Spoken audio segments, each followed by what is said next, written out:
శ్రీకాకుళ స్వామి తెలుగు తల్లి. శ్రీకాకుళ స్వామి సిగపై సువాసించే తెల్లని ఆంధ్రుల మల్లెపూలు, ఒడ్డెరాజుల జీవగడ్డ గ్రక్కదలంగా కొరాడే మతాంధ్ర కుంజరములు, చీకటి మన్నెముల్ ఛేదించిన ధాన్యముల్ ఎత్తే ఆంధ్రులకు పుటెండు, చిలుక సరస్సులో శృంగార నౌకల నడిపే ఆంధ్రుల ఇంటి పడుచు జతలు, ఉత్కలాష నితంబమ్ములొత్తి హత్తే ఆంధ్రుల యశోదుకూల సీతాంచలములు. తమ్ముడా మయనిత్తువే తల్లివన్నీ, చెల్లెలా చిన్నబుత్తువే తల్లి చిన్ని, నాగార్జునాద్రి కంఠముల కండూషించే పలుభాష బంధమై తెలుగు శిక్ష, ప్రకృతాశ్రమ వాటికా కులములు నాటే తీయ మామిడి అంట్లు తెలుగు కవిత, బౌద్ధ ధర్మ రహస్య భావముల్ పరమతాత్విక దృష్టి విడదీసే తెలుగు ప్రతిభ, కొండలోయలలోన కోమల లావణ్యమలరాల చిత్రించే తెలుగు కొంచెం, గంగతల నుండి కావేరి కాళ్ళ దాకా వెలిగే దిగ్మోహనముగా తెలుగు టీలు.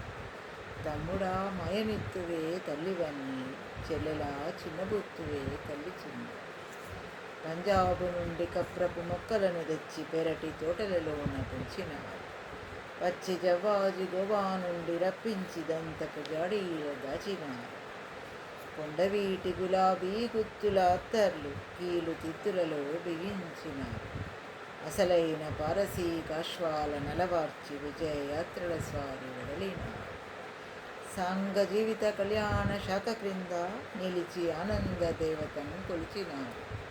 తమ్ముడా మయనెత్తువే తల్లివన్నీ, చెల్లెలా చిన్నబుత్తువే తల్లి చిన్న, మోటుపల్లి తీరమున లంగరేసి ఓడలు సుంకమర్పి పలుచున్నాడు, రాయలసీమ రాయబార్లు వసించి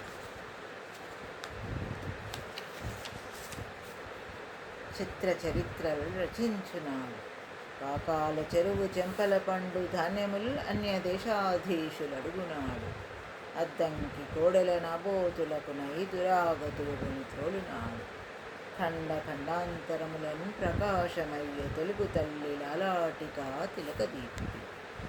తమ్ముడా మయనిత్తువే తల్లివన్నీ, చెల్లెలా చిన్నబుత్తువే తల్లి చిన్ని, నందనోద్యాన సౌందర్యము నెగబోయు గోదావరి ముఖాన కొనసీమ, సుఫల సంపత్సస్య సురభి అయి మరయు కృష్ణారసశ్యామ గుంటూరు సీమ, ధవుని పోరి కదల్చి కవిని నేరిమి గెల్చి మిరిన జాన నెల్లూరి సీమ, ఆంధ్ర దిగ్జయ పతాకాలంకృతమైన రతనాలయంగడి రాయలసీమ, నేల నాలుగు చెరగుల ముగ్గుదేలే రణసూయాణమి తెలంగాణ రేఖ. తమ్ముడా మయనిత్తువే తల్లివన్నీ, చెల్లెలా చిన్నబుత్తువే తల్లి చిన్న. రాయప్రోలు సుబ్బారావు గారు తెలుగు తల్లి.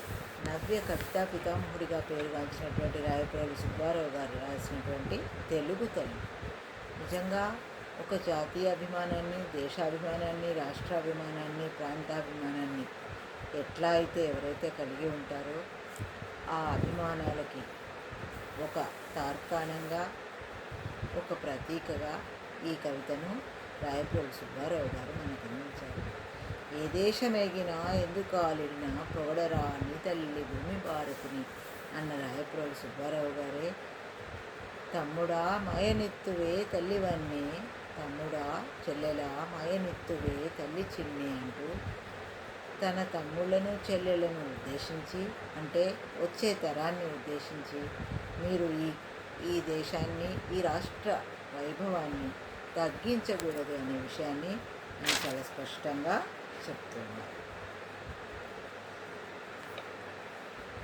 నవ్య కవితా పితామహుడిగా పేరుగాంచిన రాయప్రోలు సుబ్బారావు తెలుగులో భావకవిత్వానికి ఆద్యుడు. వీరు 1913లో రాసిన తృణకంకణంలో తెలుగులో ఒక నూతన శకం ఆరంభమైంది. అలాగే వీరు గొప్ప జాతీయవాది. మన తెలుగు జాతి ప్రాంత చరిత్రలను తెలిపి ఆ గొప్పదనాలను అక్షరబద్ధం చేయడానికి తనదైన శైలిలో భావుకతను అల్లి తెలుగు కవితకు కొత్త సొగసులు అద్దారు. తృణకంకణం, కష్టకమల, రమ్యాలోకం, వనమాల, మిశ్రమంజరి, తెలుగు తోట, మాధురి దర్శనము తదితరాలతో పాటు ఎన్నో రచనలు చేశారు. మాతృగీతం, ప్రబోధము, జన్మభూమి, పుస్తకము, ఆంధ్రమాత, తమ్ముడా, ఆంధ్ర, తెలుగు తల్లి, ఆచారము, తెలుగు మాన్యము, కీలకము అనేవి అను రుద్రకాండికలు ఉండగా వీటిలో ముఖ్యమైనది తెలుగు తల్లి. జాతీయోద్యమంలో ఒక పాయగా అల్లుకుపోయిన ఆంధ్రోద్యమం నేపథ్యంగా తెలుగు తల్లి పదాన్ని తొలిసారిగా ప్రయోగం చేసింది రాయప్రోలు వారు.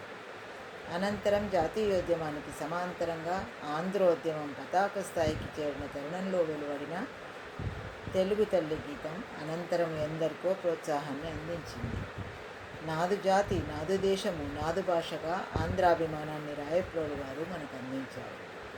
వారి ఆంధ్రాభిమానానికి పునాదిగా తెలుగు తల్లి లక్షలాది మంది తెలుగువారికి ప్రార్థనా గీతంగా మారింది.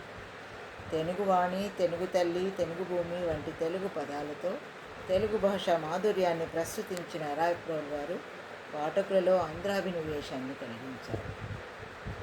ఏ దేశమెగినా ఎందుకు ఆలిడినా జన్మభూమి గేయం జాతీయోద్యమంలో ఎంత కీర్తి పొందిందో ఆంధ్రోద్యమానికి సంబంధించినంత మేరకు తెలుగు తల్లి కూడా అంతే ప్రాశస్త్యాన్ని పొందింది. ఈ ఖండికలో శ్రీకాకుళ స్వామి ప్రస్తావన చాలా ముఖ్యమైనది. శ్రీకాకుళాంధ్ర మహావిష్ణువు అందరికీ తెలిసిన దైవం. కృష్ణా జిల్లా విజయవాడ దగ్గరలో వెలిసిన ఈ స్వామి జాతి పేరుతో వెలిసి ఉండడం ఒక ప్రత్యేకత. ఉత్తరాంధ్రలో కూడా మరొక ఆలయం ఈ స్వామికే వెలిసి ఉన్న నేపథ్యంలో ఇలా ఒక జాతి పేరుతో దైవం వెలిసి ఉండడం తెలుగువారికి ప్రత్యేకం. శాతవాహనులు తొలి తెలుగు చక్రవర్తులు అని నేటి చరిత్రకారులు చెప్పే చారిత్రక ఆధారాలకు పూర్వం ఉన్న హైహై వంశరాజుల రాజధాని శ్రీకాకుళమని, వారే ఆంధ్రుల పౌరుషాలకు రాజ్య పరిపాలనకు ఆద్యులని కొన్ని ఆధారాలు ఉన్నాయి. వీటినే రాయప్రోలు ఈ గేయంలో అక్షరబద్ధం చేస్తూ తెలుగు జాతి చారిత్రక వైభవ వివరణను ప్రారంభించారు. చిలుకా సరస్సు నేటి ఒరిస్సా రాష్ట్రంలో ఉన్న అతిపెద్ద మంచినీటి సరస్సు అయినప్పటికీ నాటి కాలంలో అది తెలుగు నేలలో అంతర్భాగం. మొత్తం ఆసియా ఖండంలోనే ఉన్న పెద్ద ఉప్పునీటి సరస్సు ఇది. వాటి కాలంలో తెలుగునాటి నౌకాయాన విజయగాథలు చరిత్ర ప్రసిద్ధం. తెలుగువారి విహారయాత్రలుగా కవి మలిచిన తీరు ప్రశస్తం. నేటి ప్రకాశం జిల్లా చీరాలకు దగ్గరలో ఉన్నటువంటి ఓడరేవు మోటుపల్లి ఆంధ్రదేశానికే మకుటాయమానంగా నిలిచి దేశ విదేశాలలో కోట్లాది రూపాయల వాణిజ్యం చేసిన ఖ్యాతి గడించింది. చిన్న గంజాంలో ఉన్న ఈ రేవు మహావైభవంగా నాటి కాలంలో పరిఢవిల్లింది. కానీ క్రమేణా పాలకుల నిర్లక్ష్యానికి గురై నేడు సామాన్య గ్రామంగా మిగిలింది. హౌసలపురం అనే పేరు గల ఈ ప్రాంతంలో ఒకనాడు బౌద్ధం కూడా వ్యాపించిన ఘట్టాలను చరిత్ర తన పుటలలో దాచుకుంది. విజయపురి నాగార్జునకొండ ఇక్ష్వాకుల కాలంలో తెలుగువారి కీర్తిని దశదిశలా చాటింది. రాజధానిగా ఆచార్య నాగార్జునుడు ఈ చోట అనంతర కాలంలో బౌద్ధ మత ప్రచారంతో పాటు రాగిని బంగారం చేసే శక్తి కల పర్సువేదిని ఇక్కడ ఉపయోగించడానికి కథనం కూడా ప్రజల్లో ప్రచారంలో ఉంది. అందుకు ఆనవాళ్లుగా పలు పాత్రలు నేటికి ఇక్కడ ఉన్న సందర్శనశాలలో చూడవచ్చు. కొండవీటి వైభవం అందరికీ తెలిసినదే. రెడ్డిరాజుల ప్రాభవం స్మరించే సమయంలో శ్రీనాథ కవితా ప్రస్తావన కూడా మన దృష్టికి రాకమాను. నేటి వరంగల్లో ఉన్న పాకాల చెరువు కూడా చరిత్ర ప్రసిద్ధం. కాకతీయ ప్రభువు గణపతిదేవ చక్రవర్తి కాలంలో నిర్మితమైన ఈ చెరువు మానవ నిర్మితమైన అతిపెద్ద సరస్సు. తెలుగువారి మేధాశక్తి, నిర్మాణాత్మక వైఖరికి వీటి విలువ తెలిసి భావి అవసరాలకు తగినట్లుగా గొలుసు చెరువుల నిర్మాణంలో ఉన్న గొప్ప ఇంజనీరింగ్ ఊహాదక్షతకు నిదర్శనం. వద్దిరాజుల పరాక్రమం, ఆంధ్రుల పౌరుషాన్ని ప్రతీకాత్మకంగా చూపే ఒంగోలు, కోనసీమ గిత్తలు, ఆంధ్రుల వస్త్రధారణలు, అగ్గిపెట్టెలో చీరని ఇమర్చే అంత సన్నని వస్త్రాలను కూర్చే నేత పనితనాలు, శాస్త్రాలకు వర్షాలు పలికే పాండిత్యాలు, బౌద్ధ ధర్మంలోని దృష్టిని తెలిపే ప్రతిభలు తెలుగువారికే సాధ్యం. ఇక తెలుగువారి చిత్రకళా వైభవం ఎంత చెప్పినా తరగనిది. నిర్మల్ పెయింటింగ్, కలంకారీ అద్దకం ప్రపంచ ప్రసిద్ధికి ఎక్కిన విషయాలుగా నేటి బందర్లో నాటి కలంకారీ చిత్రకళా వైభవ అవశేషాలు మనం చూడవచ్చు. మొక్కల పెంపకం తెలుగువారికి ఇష్టమైన విషయం. నాటి కాలంలో పంజాబ్ ప్రాంతం నుండి అక్కడ గణుతికెక్కిన కర్పూరం చెట్లను తెచ్చి ఇక్కడ పెంచారు.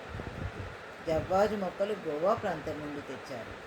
ఇక కొండవీట నెతికెక్కిన గులాబీల అత్తర్లు నేరుగా చెప్పనవసరం లేకుండానే తమ గొప్పతనాన్ని సువాసన ద్వారా తెలుపుతున్నాయి. రాయలసీమలో దేశ విదేశీ రాయబారులు నివసించేవారు.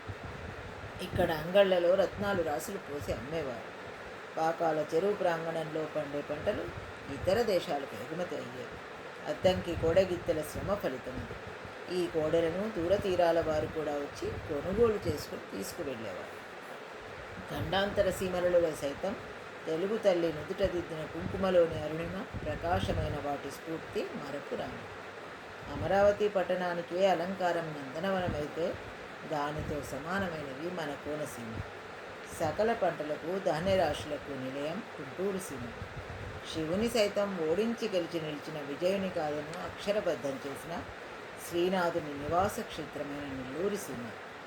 ఆంధ్రుల జయ పతాకను రెపరెపలాడించిన రత్నాల అంగడులు వెలిసిన రాయలసీమ అంటూ తెలుగు నేల 4 దిక్కులుగా ఒకటిగా మారి నిలిచిన తెలంగాణ రేఖ ఈ తెలుగునాడు మన కీర్తికెక్కిన విషయం మరువరానిది. తమ్ముడా, చెల్లెలా, ఇంతటి ఘనకీర్తి కలిగిన తెలుగు తల్లి వైభవాన్ని మాసిపోనిస్తావా? చిన్నబుచ్చే పని చేస్తావా? చేయవు కదా అంటూ తెలుగువారందరూ అన్నదమ్ముల వలె, అక్క చెల్లెల వలె కలిసిమెలిసి ఉండాలి అనే ప్రబోధాన్ని చేసినటువంటి ఒక గొప్ప గేయం తెలుగు తల్లి. అంటే ఇప్పుడు మనం ప్రాంతీయ అభిమానంతో లేదా ప్రాంతీయ అస్తిత్వాలతో ప్రాంతాలుగా వేరైనా మనుషులుగా అందరం ఒకటే మనుషులుగా, అన్నదమ్ములు, అక్క చెల్లెలుగా మెలగాలి. అదే ప్రబోధం రాయప్రోలు సుబ్బారావు గారి తెలుగు తల్లిలో కూడా ఉంది. నిజానికి రాయప్రోలు సుబ్బారావు గారు ఈ గీతం రాసే నాటికి అప్పటికి మద్రాసు రాష్ట్రం నుంచి విడిపోతున్నటువంటి ఆ సందర్భంలో మన జాతీయ భావనని, మన రాష్ట్ర భావనని, మన ప్రాంత భావనని ఆయన చాలా ప్రత్యేకంగా గుర్తుపెట్టుకుని ఆ భావనను తెలపడానికే ఈ కవిత్వం రాశారు. అంతేకాదు దేశాల్లో వ్యాపించినటువంటి మన తెలుగువారి వైభవాన్ని, తెలుగువారి శిల్పకళా వైభవాన్ని, తెలుగువారి చిత్రకళా వైభవాన్ని, తెలుగువారి పాండిత్యాన్ని, తెలుగువారి గాన సంపదను ఒక్కటేమిటి మొత్తంగా తెలుగువారి పాండిత్య మేధో సంపత్తిని మొత్తంగా తెలుగు తల్లి వైభవాన్ని కీర్తిస్తూ వచ్చే తరానికి ఒక సూచన కూడా చేశారు. వచ్చే తరమంతా కూడా ఈ తెలుగు తల్లి వైభవాన్ని తరిగిపోనివ్వకూడదని, వచ్చే తరమంతా కూడా తెలుగు తల్లి వైభవాన్ని అట్లానే దశ దిశలా నిలిచి ఉంచాలని ఆయన ఆలోచన, ఆశయం. అందుకనే ఆ తెలుగు తల్లి అనేటటువంటి కవితను మనం ఈ పాఠ్యభాగంలో, ప్రస్తుత పాఠ్యభాగంలో మనం ఉంచుకున్నాము. ముఖ్యంగా రాయప్రోలు సుబ్బారావు గారి ఈ తెలుగు తల్లి మనకు ఒక గొప్ప రాష్ట్రభక్తి ప్రబోధంగా, రాష్ట్రభక్తిని చాటి చెప్పే ఒక కవితగా, కావ్యంగా మనం దీన్ని ఎప్పటికీ కూడా గుర్తుంచుకోవాలి. ఆ గుర్తుంచుకునే సందర్భంలోనే రాయప్రోలు సుబ్బారావు గారి గురించి కూడా మనం ఇప్పటికే విన్నాము. మార్చి 17, 1892లో జన్మించి జూన్ 30, 1984లో మరణించారు. వీరు గొప్ప కావ్యాలు రచించారు. ముఖ్యంగా దేశభక్తి గురించి ఆయన రాసినటువంటి కావ్యం అందరికీ తలమానికమైనటువంటి ఏ దేశమైనా ఎందుకు అలిగినా అనేటటువంటిది. అదొక్కటితోటే ఊరుకోకుండా రాష్ట్రభక్తి గురించి కూడా తెలుగు తల్లి ప్రబోధం అనే కావ్యాలు రచించారు. ఆ తెలుగు తల్లిలోని ప్రబోధం అనేటటువంటి కావ్యాన్ని మనం ఇప్పుడు చెల్లెళ్లకు, తమ్ముళ్లకు ఇస్తున్నటువంటి ప్రబోధంగా, చెల్లెళ్లకు, తమ్ముళ్లకు చెప్తున్నటువంటి ఒక హితబోధగా మనం ఈ కవిత్వాన్ని చదువుకోవచ్చు.